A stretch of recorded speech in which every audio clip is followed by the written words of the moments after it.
Good evening, everybody. Welcome back to my Halloween series. And today I'm doing something special where I'm sort of reviewing two different movies. So I saw both Wishmaster and Bride of Frankenstein tonight. Bride of Frankenstein, I don't really think it's fair for me to judge it by the same standards that I would for movies that came out in the 80s or 90s, let alone in like the present day. So I'm only gonna say one thing that I liked about that movie and one thing I didn't. And the thing that I liked about the movie is that Frankenstein's monster kind of like learns and adapts in this film.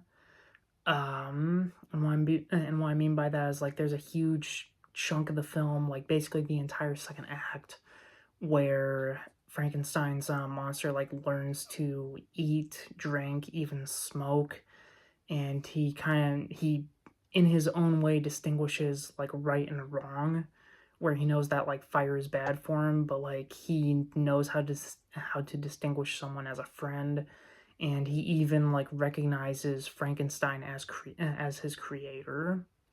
And I always thought that was interesting because in the original Frankenstein story, Frankenstein's monster was actually pretty smart.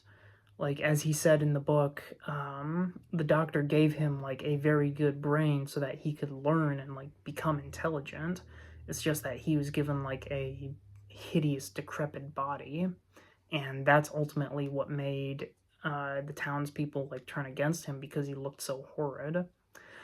Now, the part of the movie that I don't really like though is that the character of the monster's mate, the bride, the character that the movie is named after, she's only in the movie for like 4 minutes, and it's like at the very end.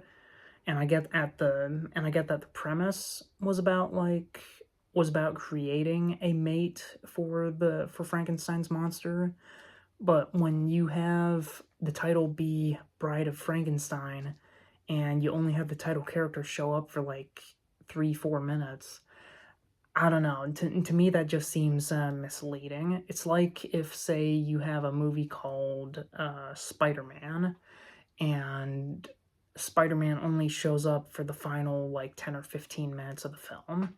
Or, to give a better example, the movie The Crow, like the most recent Bill Skarsgård movie, where, from what I've heard based on reviews, Bill Skarsgård's version of Eric Draven doesn't become the Crow until like the final 20 or so minutes of the film. So, ergo, it's misleading.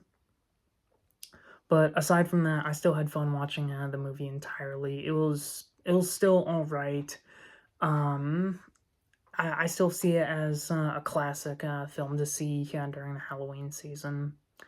But those are all my thoughts on that movie. Moving on to Wishmaster now. Um, Basically, to summarize my thoughts out the gate, I think that this was the movie Death House done right.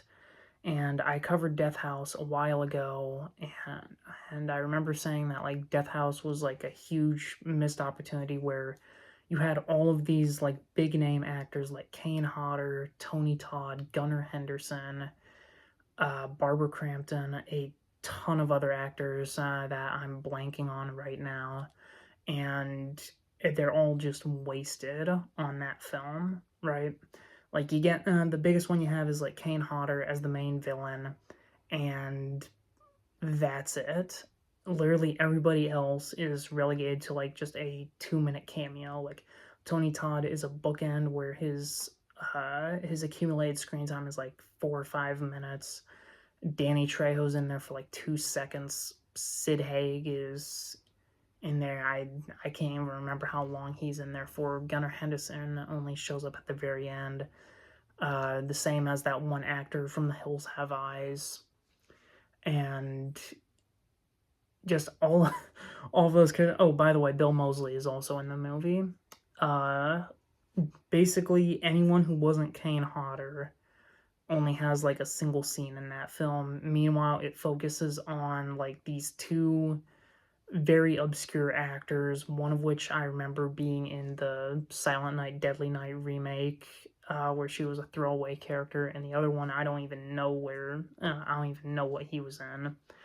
But my point is, Wishmaster doesn't have isn't like stuffed full of like horror movie cameos, but it does have a few big names such as Kane Hodder in a minor role, which I'll get into that in a minute.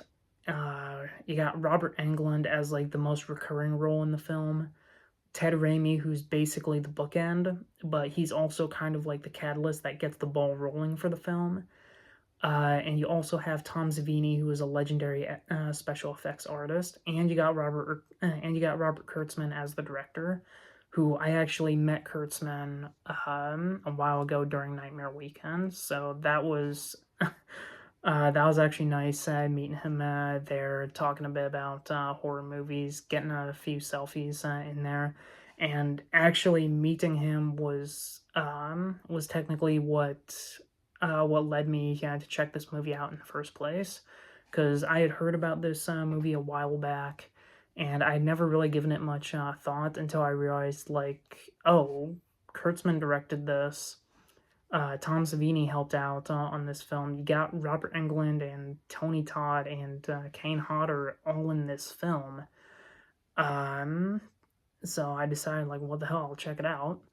My only regret is that I did not go and meet Andrew Divoff, the guy who plays as the Jinn or Nathaniel in the film, which that's a missed opportunity on my part. I regret not doing that.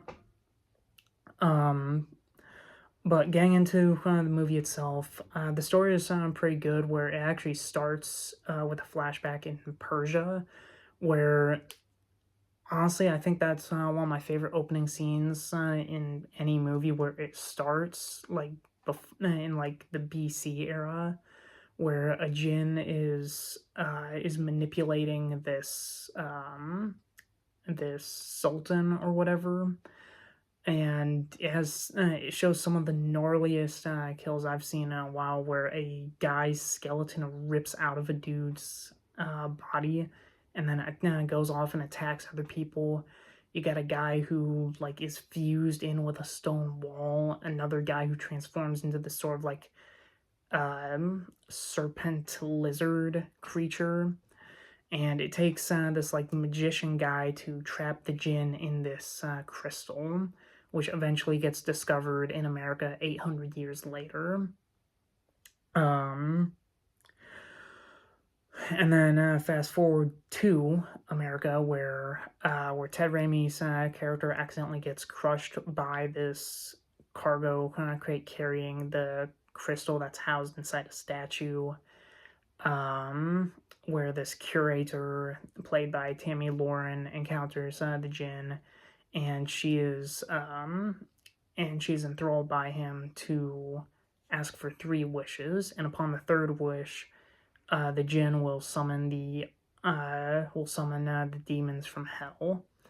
And it was just a really fun movie to see. I'm actually kicking myself for not watching this sooner, but the story itself was great. The characters, again, seeing Robert Englund and Kane Hodder in the same movie, as well as Tony Todd and Ted Raimi, were great to see, as well as Tom Savini and Robert Kurtzman himself. This was just a great movie all around. The effects were great. The kills were phenomenal. Andrew Divoff does fantastic as the evil genie in the film, and the costumes and the makeup are amazing in this film. They still hold up today. I haven't seen the second film, and I'm not sure if I will, because as far as I know, the only people who really who were from the original that were connected to the second one was first and foremost Andrew Divoff, which I might see it just to see his performance, but it's not high on my list. But anyway, to summarize this video, Bride of Frankenstein was a great classic movie, and Wishmaster was a fantastic horror film. and which I'm which again, I'm kicking myself for not seeing it any sooner. But that's it for this video, and I will see you guys in the next one, and happy Halloween. Good night, everyone. Bye.